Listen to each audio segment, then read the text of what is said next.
whatever. But it's not that. Then you went to college. Okay, you're standing there, right?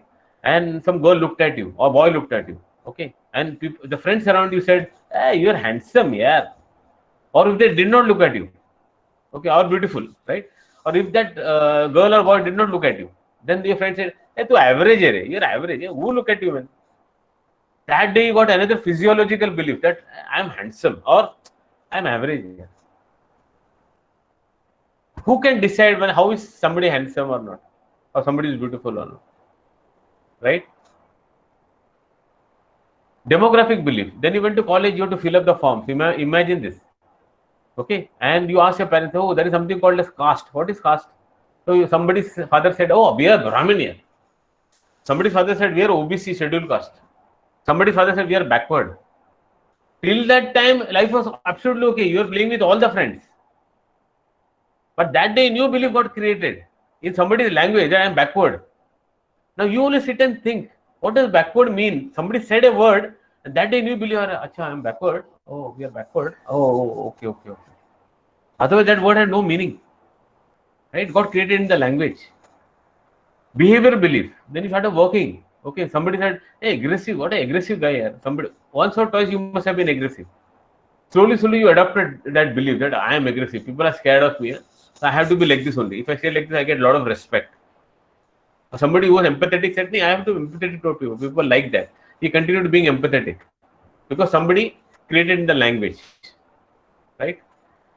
Then, of course, emotion. Somebody said, "What a happy-go-lucky guy." Like some guy says, "No, I'm a happy-go-lucky guy." In your college group, there will be some guy who might be saying this, right? That is his belief, which is good.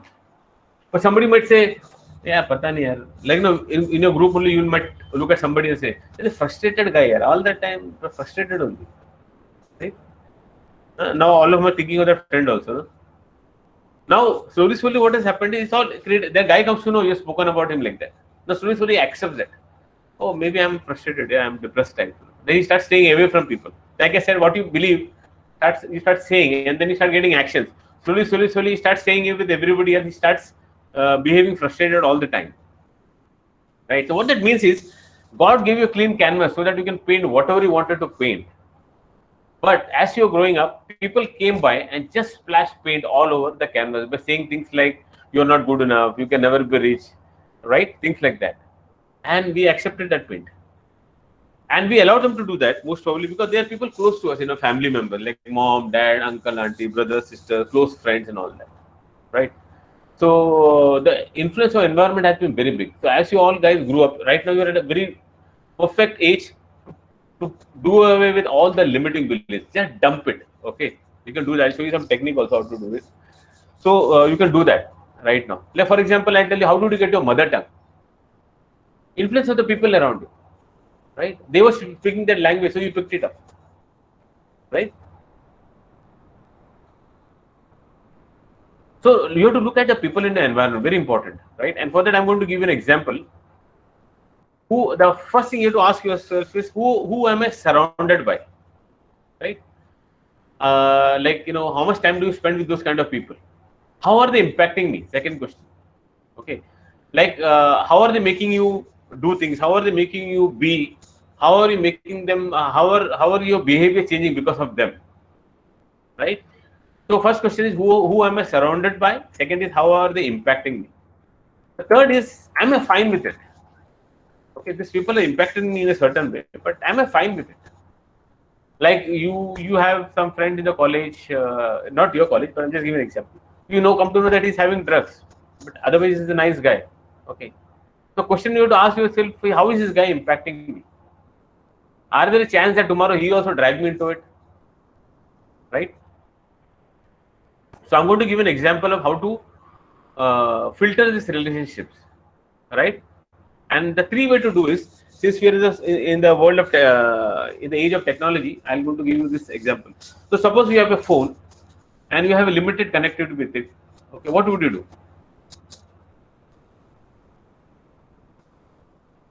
So for example, I'll give you my phone. So I had a Vodafone also. I have a Jio also. So my Vodafone started giving me limited connectivity. So what did I do? I bought another phone Jio number which has better connectivity, right? So look at the people in your life who's giving limited connectivity to your goals in life, right? Next is no connectivity. Like these people are always crap, always talking crap, always demoted. You think about doing something, you'll say, "अरे नहीं होगा यार, बहुत मुश्किल है यार." These are the people with no connectivity. Stay away from these people, or try to change them. Okay, if you can change them, change them, but just don't hang around there with them. The third is the full connectivity people. These are the people who can fully connect you to your goals and desire, right? So, like you have a chairman or the MD of the institution, right? Now you are a student. You might say, "How do I connect with my chairman?" Now he's sitting with 40, 50 years of experience in this industry, right? He has excellent network and connections, right? Why would you not want him in your life? Because he is the person who can give full connectivity to your goals and dreams, right? So look at other people in your life, like who can give you full connectivity. And these people are big people. They are busy people, very difficult to get, but get after them.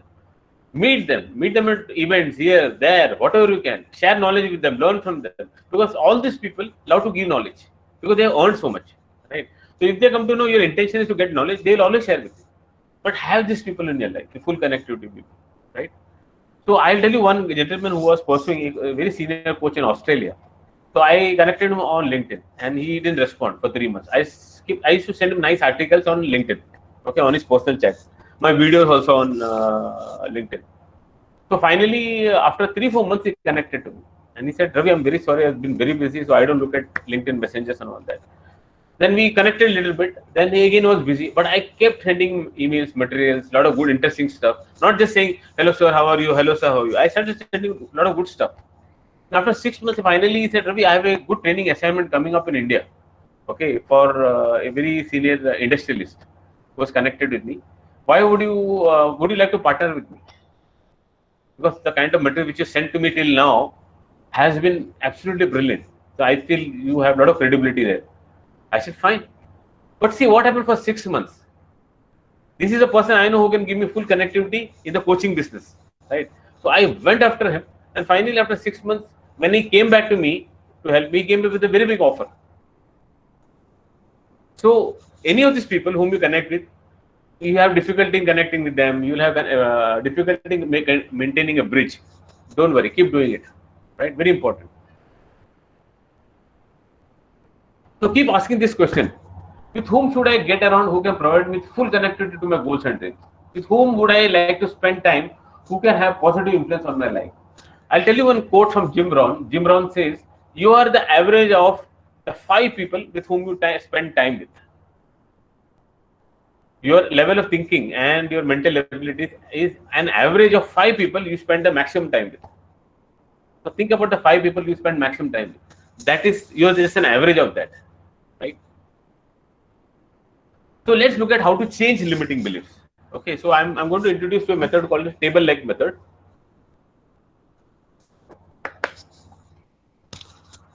Right. So I want to look at belief like a table. Okay, and the table has 3 legs. Okay, so one of you can just, a couple of people just put on the mic and just say you're getting it. It's interesting, something like that, because I just want to make sure you're getting it. We're getting it, sir. Yes, sir. Yes, sir. Okay, thank you. So, so belief is considered belief like a table. Okay, and any table can stand on 3 legs. It needs minimum 3 legs. Okay, so belief needs minimum of 3 legs. It will sometimes some belief will have more than 3, but 3 to pakka hi hai. There are 3 legs definitely, right? So what we have to do when you look at any limiting belief is see how you can dismantle those legs. Then the belief falls apart, right? So this is how your belief stands, right? Now let's look at one belief, which is one boy has a belief. Suppose I am bad at maths. Now these 3 legs are like evidence. Okay, so any belief you have about yourself, suppose somebody thinks has a belief, "Oh, I am from a vernacular school. That is why I have a challenge." So that's a belief, right? And people may not say that, but it is there inherent. When I say this, I know there are a good number of students who are thinking this. I am from a vernacular school, or I am from a village school. Abdul Kalam was from a school in a remote village.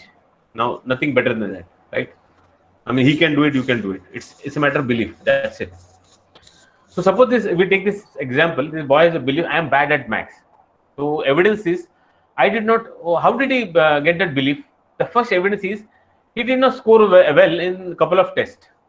Okay, so he started getting that belief that, pata nahi, maths is not my strong subject, something like that. So belief gets formed sometimes slowly, it takes time, but it happens. Sometimes it happens instantly also, right?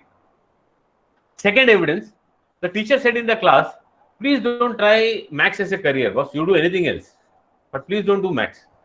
Now, once teacher said that, the belief became stronger now. The second leg came in, right? Now the child went home and told his father, no, dad, I'm scoring maths, less in maths, and the teacher also told me in the class that you don't try anything in maths as a career. I said, now the father, what he did, he tried to be nice with the boy. He said, Are, you know what? My father also bad in maths here.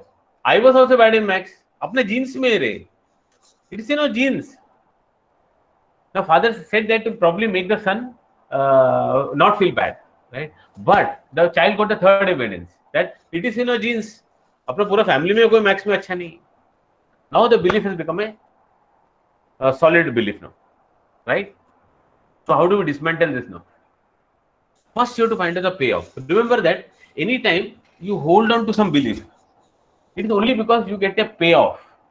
Something you're getting out of that belief, even if negative belief. Like for example, think why does somebody drink or smoke?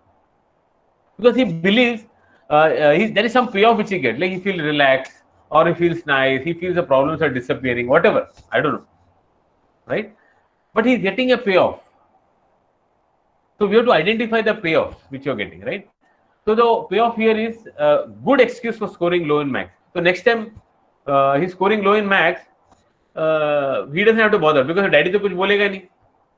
It's okay. I don't have to study maths now. So that is the payoff he's getting. He's getting it with one subject now. Second payoff is maths is not cool here. It's the bookworms. जो but के bookworms है उन लोगों का subject है maths. This is what he's telling himself, and that's why I don't want to be bookworm. Right? Now against the payoff, there is a cost which you are paying. This is very important. Your cost should, if you are able to identify the cost much more than the payoff, then you will not do it. What is the cost you are paying for holding on to this belief? So you have to think about that. Any belief you have, like you say, oh, I am from a vernacular medium, I am from a remote village, so I am scared of talking. What is the cost you are paying for that? How many opportunities are you losing? Right? So the cost, in this case, the cost was, he liked science otherwise. But because of maths, now he is not opting for science. Right? So in this case, if I am coaching this child, I'll say, but beta, listen, you like science. So tomorrow if you want to pursue science, maths is always there. Right? So you love science, but you will not be pursuing it purely because you have some belief about maths. Right? Cost 2, in future, he might even not do business, as he feels that maths is an integral part of business. You have a lot of calculation business. So, entrepreneurship, I don't want to get into that also. All that headache and all that. Right? Very important. If you feel the payoffs really outweigh the cost you're paying, then you're not going to change your belief. Any belief you have about yourself, I can't do public speaking, that's a belief.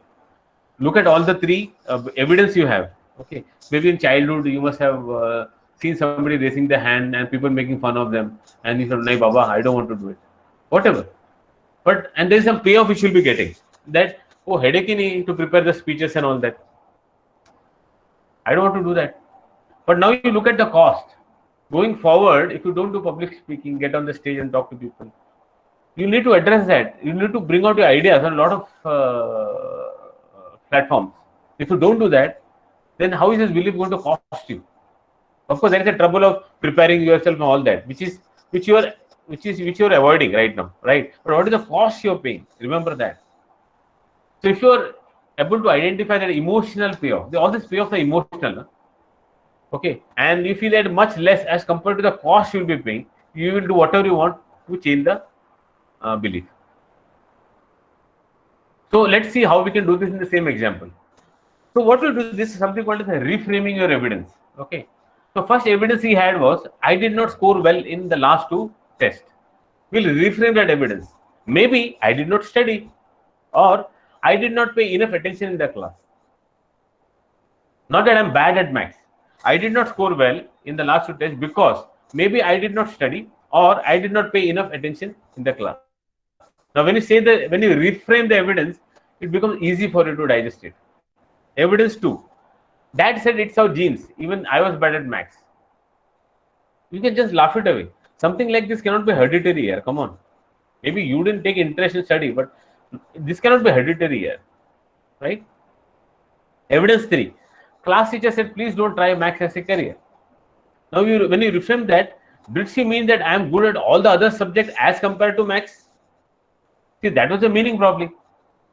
Right? When you reframe the evidence, what it means is he is good at all the other subjects as compared to maths. Right? So this is called as reframing. So reframe your doubts which you have or evidence which you have about your negative beliefs in your life. Right? Now the new empowering belief which we have is, if I focus more on maths, I can do better. This is a new belief you have. Right? So let us look at now. When you have the new belief, remember, for that also you will need evidence, which means additional legs. Okay. So now in this case, if I am coaching this boy and I talk to him, so and if he says, oh, I used to solve Sudoku. The Sudoku is a maths game, number game. So I'll tell him, boss, how can you be bad at maths? If you can solve Sudoku, even like attempt to solve Sudoku, that means you're decently okay at maths, no? So he might, that's the first evidence he gets. Second is he also got B plus in one of the maths tests before. He has scored well in the past. So that means it is possible to repeat it. Third, when he went for the trip last time, he was the one who helped dad to organize everything, like the cost of the travel and everything. Which means he is good with numbers. That is why dad gave him that responsibility. Now, for this new belief, you're getting 3 evidence, right? And you can add up more. See, when you want a new belief, you can just add up more, right? Most important, you have to understand is your belief system is so vulnerable that it can be hijacked between 2 commercials, right? For example, look at a toothpaste. You know, you use one toothpaste for 20 years, okay, and you believe that it is good for you. Suddenly, one day, herbal toothpaste comes in, and this, that, herbal, nice smell, and Dant Kranti, and this Kranti, and that Kranti. And one night, you go and buy the other toothpaste, right? In one night, your belief system changes. So you have to in college right now. All of you are in college right now. You will have conversations, like, you know, and the like I said, your belief gets created in the conversation, right? So you are together. Somebody tells, "Arey, how do you dress here? You average here." You know, your belief system will be formed. 4 or 5 people comment on you. Your belief system will be formed. Okay, somebody, you're from a conservative family and you dress conservatively. Suppose some friends comment on you saying that, "Arey, tu to typical gaon ka hi hai re." You start having a belief system. Okay, I know. I mean, I'm very conservative. What is wrong in being conservative? It's okay. So far, you believe that dress looks good on you. Be happy about it. Who cares? Why do you have to have like a specific hairstyle or a dress style? If you believe in a dress style, just hang on to it. Usha Uttab, all of you know, maybe she's a like, you know, different genre singer. She always used to sing in wearing saris with a lot of flowers and all that. Just Google after Usha Uttab. You'll find all the photographs with a lot of long hair and, like, you know, a lot of flowers with big sari and all. I mean, rich saris and all that. That's a belief, right? So now, how many of you? Okay, I just thought to add this. I don't know if they're okay with. I'll just share it. How many of you believe that you can build and rapport influence with somebody in just 15 minutes? Just type me some answers. How many of you believe that you can do it in 15 minutes? You meet somebody, and 15 minutes you can just build a rapport with that person.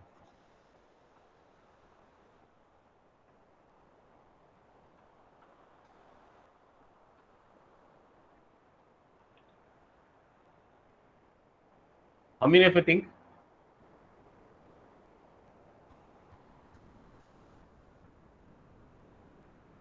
One second.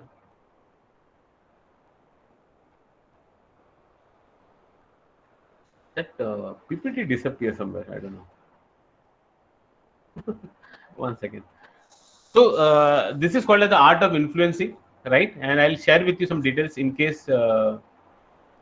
One second, I'll concluding. I'll give you one more nice. One second.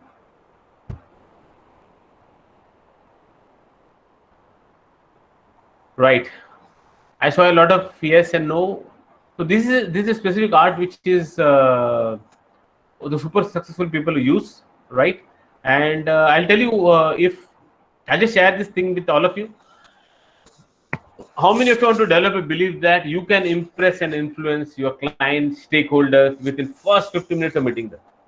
Because see, this is what happens. The first 4 or 5 minutes you have is a time where you have to get somebody's attention to read that person's mind. Okay, and this is a skill which you'll get to learn. How many of you want to believe that you can successfully negotiate a next business deal, promotion, increment, or job interview in your favor? Amazing skill, I'm telling you. To read a person who interviews you, to understand his mind, understand his side. How many of you want to transform arguments and conflicts with your spouse, partner into love and harmony? I know you're all college kids, but some of you might have relationships even in your family. I'm not talking about just love relationship with girlfriend, boyfriend. Even in a family, right? How many of you want to analyze your own personality? And this is amazing, I'm telling you, so that you can optimize your strength and work on your weakness. So for all those who are interested, I'll just share this information. Luckily, this just got finalized yesterday. I have a 3-day seminar coming up. How to become a human magnet and attract love, power, and money beyond your dreams. And I'm just giving it to you, all the college guys, for $499. Otherwise, I charge $3,999 for the live box. So I'm just sharing it. Nothing like you have to take this. I do it for a lot of corporates, so my batches go full. But since it's a college, MBA college, I wanted to share it with all of you because I wish I had got this when I was in my 20s, 24s, doing my IMs and all that. They didn't teach me this, right? So it's happening next Friday, Saturday, Sunday. It starts 2 hours every day, 7:30 to 9:30 on Friday, Saturday, Sunday. And all of you can join. It's an online thing on Zoom. It's your choice how you want to enroll and register and do that. I will just share some details here on the chat, and you can just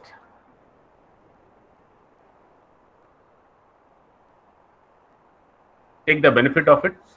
So I'll just share the information in case anybody want to. I'll just stop sharing also. And any questions you want to ask me, please. I've stopped the sharing. You can always. Yes, sir. There is a separate question and answer session, sir. Yes, please go ahead. Thank you, sir, for sharing your immense knowledge, time, and experience with us. Now, I like to call upon Ashik Ilagi and Fasil to take over the question and answer session.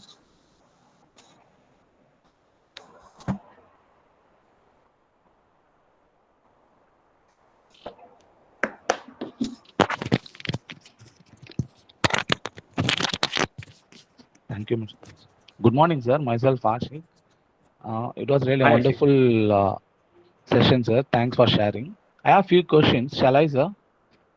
Please go ahead. Yeah. The first question is, tell us about the most difficult team you have ever lead. Why were they difficult and how did you chop up?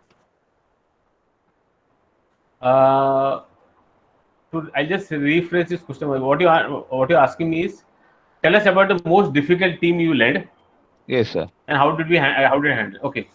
So this is a very good, interesting question. So I'll tell you what. In 2007, I left the US government and I joined the private sector. And I went to UK because the company I joined in India was acquiring a company in London. And the chairman of the company wanted me to come to London because I worked with Americans before. So when we went there, the biggest challenge was not acquiring the company. That was the easy part. The culture part was very difficult because the British company, the employees were not ready to accept that an Indian company has taken over us. So that was a big this which we never thought would happen initially. So they were not acceptable. They are not ready to accept us. They could not digest that we ruled this country for so many years, and how come a Indian company has acquired us? So initially the first 3-4 months we had a big problem because we had the operations head very aggressively talking to us, dealing with us and all that. And finally I cracked it. I'll tell you how. I told my boss, what we have to do is, first thing is they have this belief. that we have dominated Indians for so many years. We ruled them. Okay.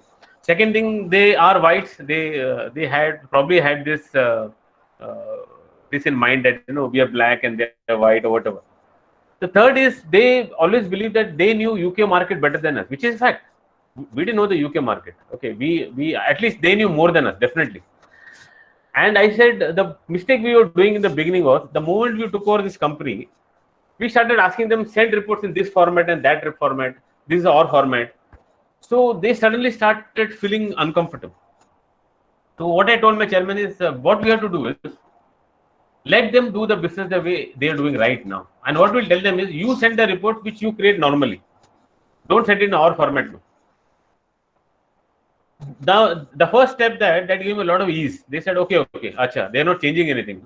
Fine. So then they started sending the reports in their format. And then we started telling them, boss, if we change this report a little bit, don't you think it will be better? It will give a much more clear picture and all that. Now that became acceptable to them because we are not telling them that we want to change the whole thing. We are just telling them how we can improve it a little bit more. Slowly, the acceptance came in. But first 6 months, I will tell you, 3 to 6 months was not easy for us. So that was my learning from that. So whenever you work in a different work environment, like some of you might go abroad or might join some company which is part of the acquisition team. The biggest challenge is not acquiring the business. The biggest challenge is always acquiring the culture of a company, which is very important. Business is all numbers. So that's fine. That will happen. But the cultural part is very important. How people are, what are the attitudes, what are the behaviors. Like for example, I'll give you a classic example. We acquired the company in the third month. We walked into our UK office. And my chairman, he said, my senior officer, one of the senior executives said, he entered and he told the receptionist, can you please get me a coffee? Now in UK, even the chairman of a company makes his own coffee. Nobody makes him and gives him coffee like in India and all that. So the receptionist told him, sir, there is a machine there, there's a coffee powder and there's sugar there. Please make your own coffee. And this guy walked inside the cabin. He said, Ravi, you need to fire this lady here. How can she not even make me a coffee? And I had to tell him, boss, listen, this is London, this is UK. Okay. Here nobody makes a coffee for anybody. Everybody makes their own coffee, everybody gets their own dish, everybody cleans their own dish. Right? That's a cultural difference. We need to accept that. And that's slowly, small things, and this is like, and that's how we got over it. I mean, I can go into business challenges, but that will be like too elaborate. But yes, so that was one of my lessons. Always focus on the culture of the organization. That is where the pulse is. Not the business is also very important, but also understand the culture of the organization.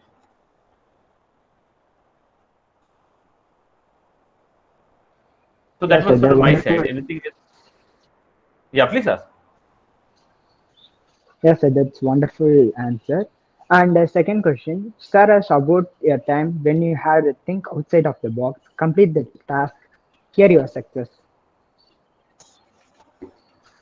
Oh, where I have thought out of the box. So there are many instances here. For example, like in this case itself, I tell you, the first 6 months we knew the relationship was not working. So I stopped asking them any reports about official things. So what I started doing was I started noticing people. So I used to see that this lady who's in the operations, she'd always go across the street and buy a sandwich.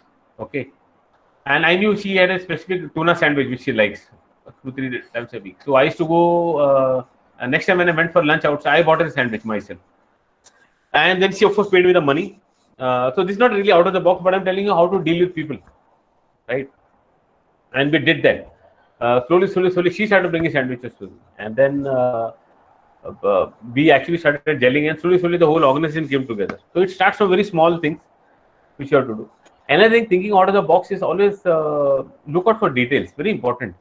Like for example, I remember when I joined this company first, I was given a fuel card.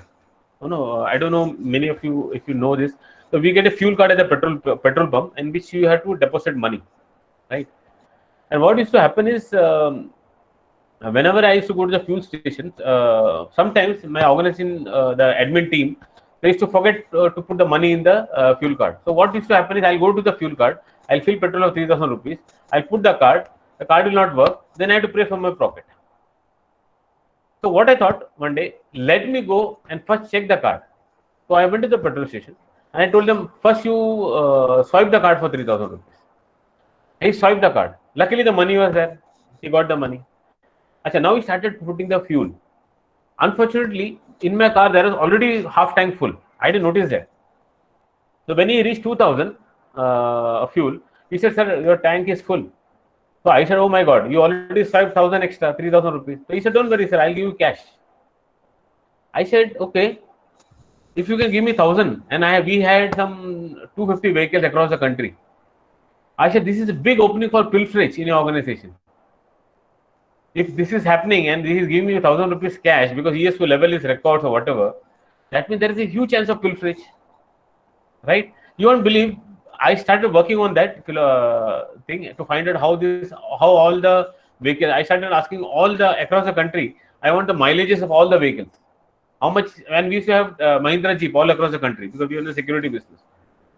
We collected all the information, and what came out was in north, the average of the same Mahindra is only 6, whereas in south it is giving me 12 kilometers per liter. So we did a lot of analytics, and you won't believe, we used to spend some 28 lakh rupees on fuel every month. It straight away came down to 12 to 13 lakhs, which means annually you save into 12, more than 1.5 crore, close to 1.5 crore plus. So, so maybe this is not a perfect example for thinking out of the box, but you need to be detail oriented. Just keep your eyes open for facts, and so that you end up saving some money for your organization, doing something good, right? Anything else you want to ask me? Thank you, sir. Yes, sir. I have another question. Share your experience with US Embassy Chennai with American boss. Oh, I was with the American US consulate Mumbai. Okay. I think it was a fantastic work environment, I would say. US consulate is one of the best environment they can provide you. And talking about American bosses, that is where I learned how lady bosses can be very good. Okay, the general perception in the Indian corporate scenario that lady boss, they can't become. But back there, I had a lady boss called Maria Brewer. Okay, and she was so dynamic as compared to all the men also out there. And she was so powerful. So the way she used to talk, and it was a pride working with her. I used to always take her name outside also. A lady boss like Maria Brewer. It has to be like Maria Brewer. Forget the lady boss. I used to tell men also. If you want to be like her, and she's so she had a lot of authority. She was not scared of anybody, right? And she used to do her homework very well. She would do her research properly. So that is one of her success stories. If you ask me. So my experience with America generally has been very good. Of course, like everywhere you find nasty people. Okay, that's. So I say if there are 5 bad things happened in my life, there are 95 good things here. So I'm not bothered about the 5 bad things. So you might have interacted. There are personality clashes which happen. These definitely happen because I was also in the head of the department. So that all happens. But generally working with them is very good. One funny thing I'll tell you is, in fact I conducted training for them. Is when Indians used to talk to these American bosses, we have this habit. So Americans are very precise. So you have to tell them when you will do it and what you will do. Okay. So if you tell them, can you do this for me? They say, Ravi, I can't do this tomorrow, but day after tomorrow, 12 o'clock, I'll do it for you. That's how they will communicate. And Indians, how they used to communicate there. If the American used to ask them, by when will you do it? Ho jayega. Karte hain. I'll do it. I'll get it done. Don't worry. The American is saying when, what time. That's how they work. So they always used to have a challenge. And since I used to do a lot of trainings for them, they used to come and tell me, Ravi, we really get pissed off here when this guy answers like this. But I need a date and time. Right. So then we used to conduct training for both the Americans as well as Indian. And we should tell the Indians, this is how you need to operate because this is their culture. You need to tell them when, how, and by what time we'll give it. Simple. And if you're not able to do it before 2-3 hours before that, you have to go and tell that person, boss, I'm not able to give you today. Can I give this to you tomorrow? You cannot just sit till 5 o'clock. And when she comes and asks, then you say, oh, I forgot. Fine. Chalo, kal dete hain. This is what used to happen. The Americans usually get stressed out because of this thing. So Indian used to behave like that. I mean, they used to say at 5 o'clock when the American comes and asks them, "Hey, what happened to that report?" They say, "Oh, 5 o'clock. I was very busy here. Okay, shall I give it to you tomorrow?" The American is saying, "What is the guarantee of tomorrow now?" Right? So that is another big cultural thing I found. But otherwise, generally, I found them very sweet. Even the Indians I never come across any. There are a couple of examples here there, but I think it's all about you, how you handle these people, how you are. Okay, so I always say the world responds to you to the way you are. Okay, so if you deal with a lot of love and friendliness, that's how people also reciprocate. That might be one or two people here and there. That's it. That's okay. But it was an amazing experience.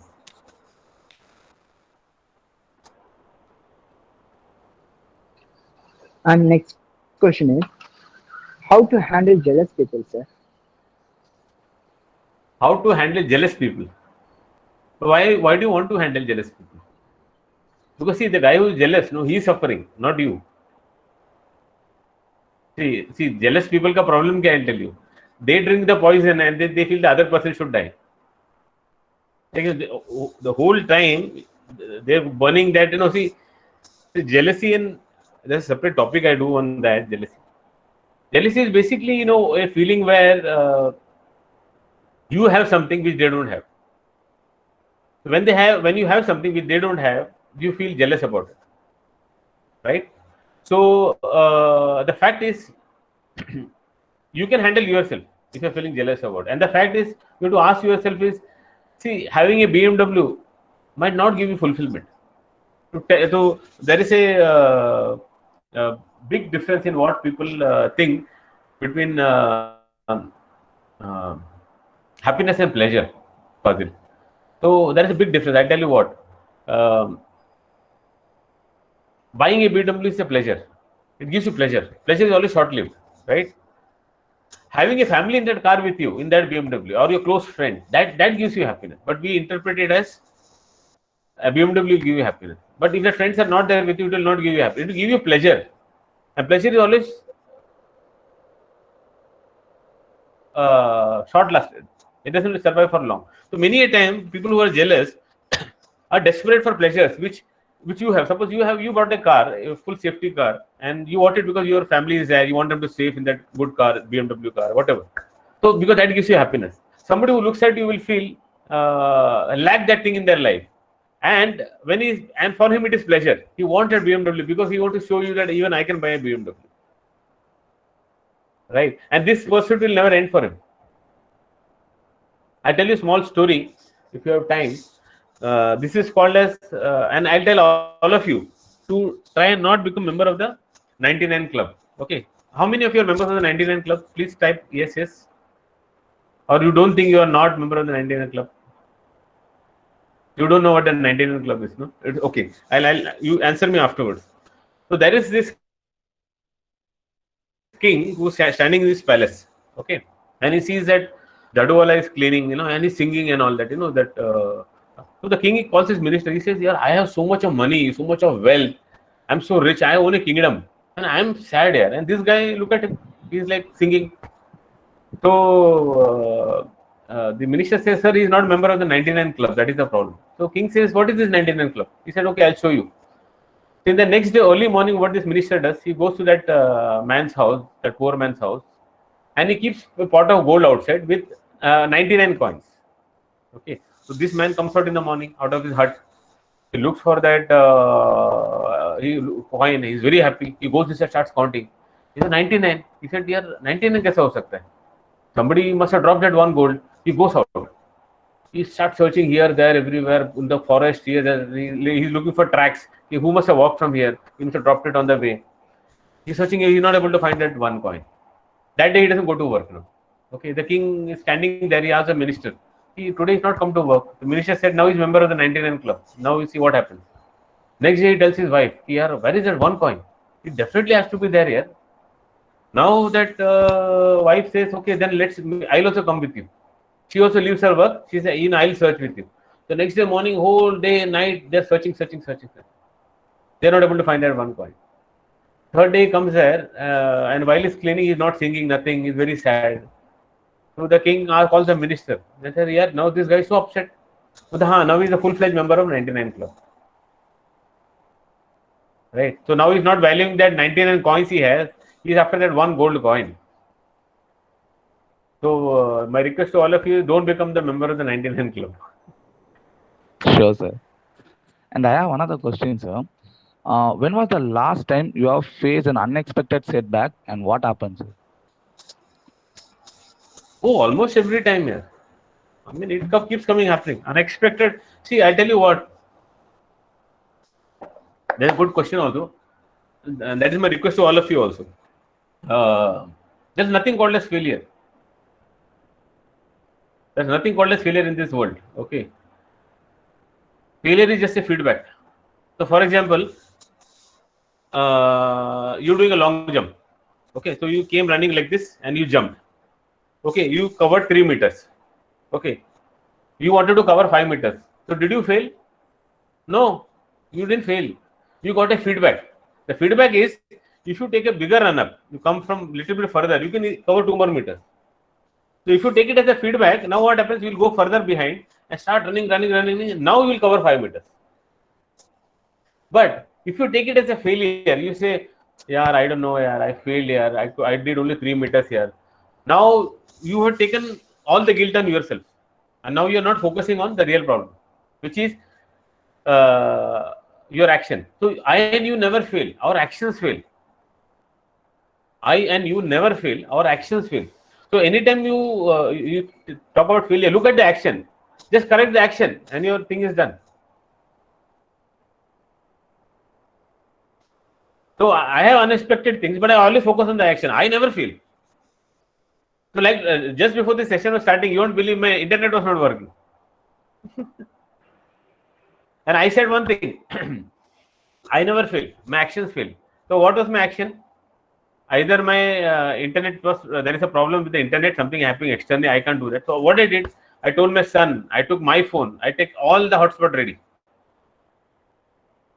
2, 3 hotspots, there are 3 phones lying here right now. See one more. All ready. Because my actions only fail. I can never fail. I have 3 backups ready to make sure the session does not fail. Then all 3 person hotspots are ready and I have connected all 3. If one fails, the attack will go to the second one. So you just have to focus on your action. Your actions fail. You and I never fail. Keep telling this to yourself. So unexpected things happen many times every day. But go ahead, Faisal. Go ahead, Faisal. No, somebody was saying, I'm sorry, I got it. Yes, sir. And the last question is keywords about ISSM and our classmates, sir. I could not get that question. Keywords about ISSM and students, sir. Few words about the institution. No. Few words about sir. ISSM and our students. About ISSM and our students. Sir, few words about ISSM and our students. Okay. Few words about the ISSM and your students. I mean, I think you guys are awesome here. Look at the crowd numbers till now. I mean, look at the energy level, right? And one thing I'll tell all of you is, don't dream small. I'll touch your feet. Don't dream small. Each of you are so much of capable of becoming the next Ambani in this country. Don't think I was born here. My father is poor. Boss, what is inside your head is big enough to create miracles in this world.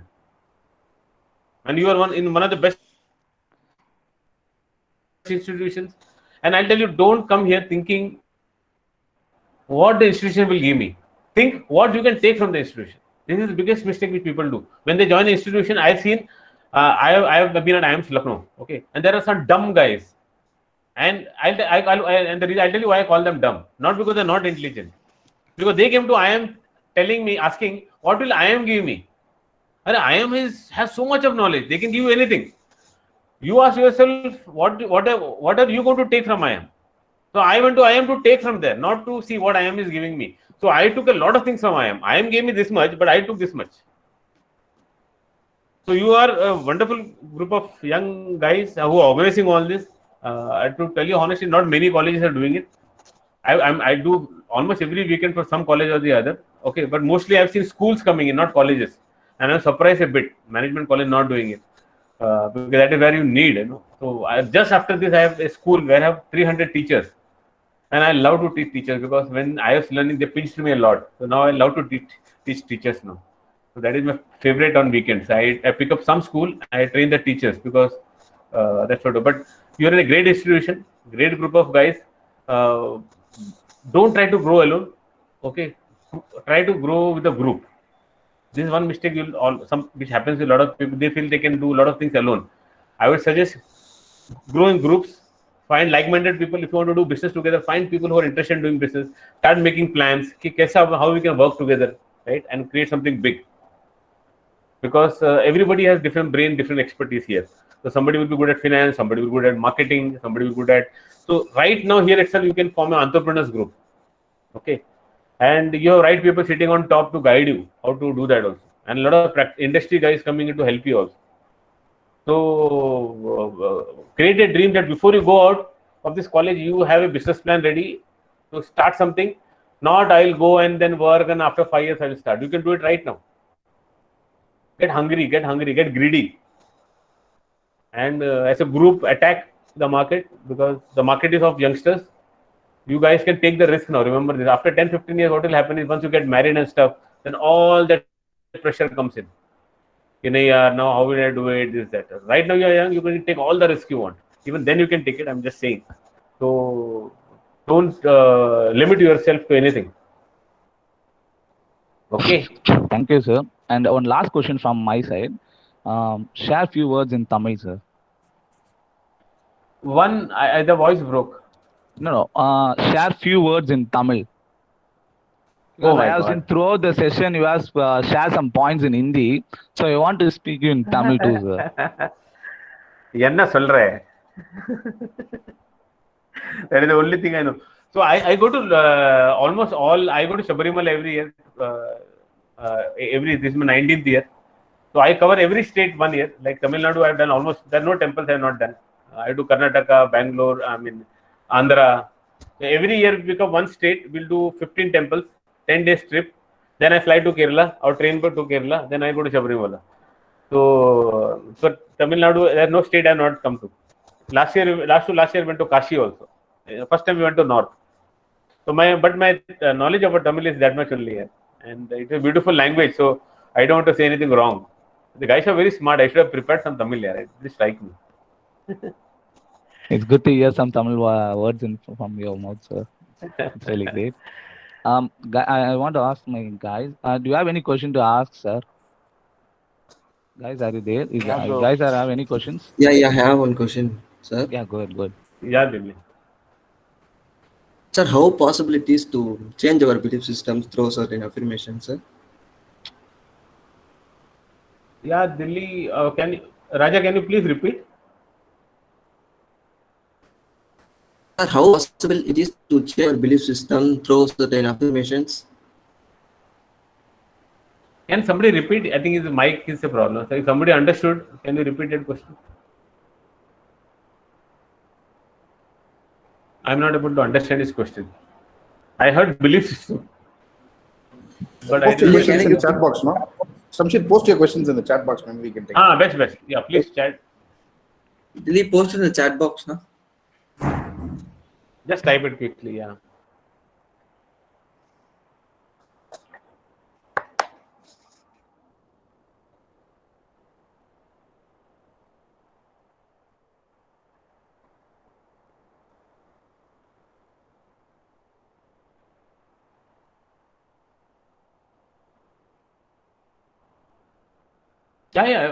Very good question, Raja.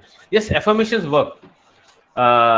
When you affirm something, I'm going to send you affirmation sheet also. I'll send it to Babu. He will forward to all of you or whatever. So I'll send you an affirmation sheet which works. So affirmation does work. So anything you keep saying every day after the words I am, okay. So that will help you change your belief, 100%. Okay, so you see many guys saying this, like Kohli saying I'm the best. So people think that is arrogance. No, it is an affirmation. Because the thing is, when you start believing that you are the best, then the world will start believing you are the best. Imagine this situation. You keep saying, I am useless here. I am worthless here. You think the world will say, no, you are very nice here. Why will they say that? Because when you yourself believe you are something, the world will also say, yeah, you are like that only. So affirmation definitely work. And I'll send you a sheet after this session. I'll send it to them. You'll get it. In which there are affirmations about every category. I made it category wise: business, entrepreneurship, relationship. So what are the affirmations? So suppose you're facing any, if you identify any belief, negative belief in any area, you can specifically use that kind of affirmations also. So that's your choice. So affirmations does work. Affirmations actually work. Maybe the one thing you can add. Thank you, sir. Thank you, sir. Sir, you have shared a belief quiz sheet, right? I have shared students already. Okay. Yeah. And I'll send the affirmation sheet also in some time. Yeah, sure. Done, everybody? Thank you for your time. Anything else somebody want to ask me, or we'll close the session for the day. I think you'll have next session coming up. Guys, do you have any other questions?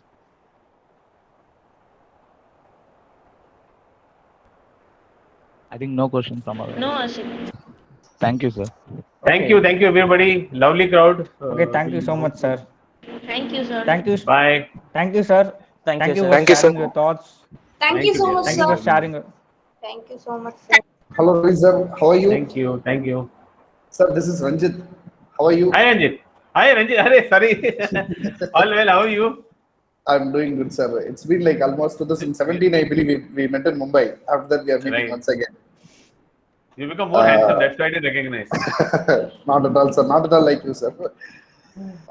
Guys, I hope you all had a very great day today with Ravi sir. And see, generally, like any person who joins a company, it will be a boring session in the beginning because it will be induction session. Because basically, the HR team will be handled by any female, and definitely they'll be so beautiful. And you have to, apart from this, you will not have any beautiful things in induction session. But even I was there in such mindset and went to Mumbai for one induction session, and there I met Ravi sir. You will not believe he has taken a session almost like 3 hours. You will not believe that the entire 3 hours went like this 3 minutes, and whatever he had told about HR, like it was like completely briefing on, and that is how the HR should be. And definitely Ravi sir is one among my inspirations, like where HR now he has become a very global leader, and he's a very renowned person. And you will not believe, Ravi sir, like one day Babu was posting a video in our college group, and all these people went mad. Like I guess that should be you spoke something about a person who's watching the ceiling, about patience and something. So these people are some wonderful sessions and wonderful sessions. Then I said, "Arey, come on, he's my HR, so I should bring him one day." So that's what it all started, and we have brought you here, sir. Thank you. I guess these people are blessed to have you, sir. I guess your guidance will make them very much energetic. So definitely, sir. I'm happy. I said I do a lot of coaching. My schedules are packed, Ranjit. But when it comes to college students and teachers, I will find time anyhow. That's why I said today morning I can do 9:30 because right at 11:30 till 1 o'clock I have 256 teachers. So from the school, because I know these are the future. So for them, I'll make time some anyhow. Thank you so much for coming, sir. Really, we are blessed to have you today. Thank you, Ranjit. Thank you, dear. Thank you so much. Thanks a lot, all of you. Bye. Thank you, sir. Thank you so much. Thank you, sir. Thank you, sir. Bye. Thank you, sir. With your permission, I'm just exiting. Bye. Thank you, sir. Thank you. Thank you, sir. So, guys, I hope you all enjoyed today, right? How was the session? How did you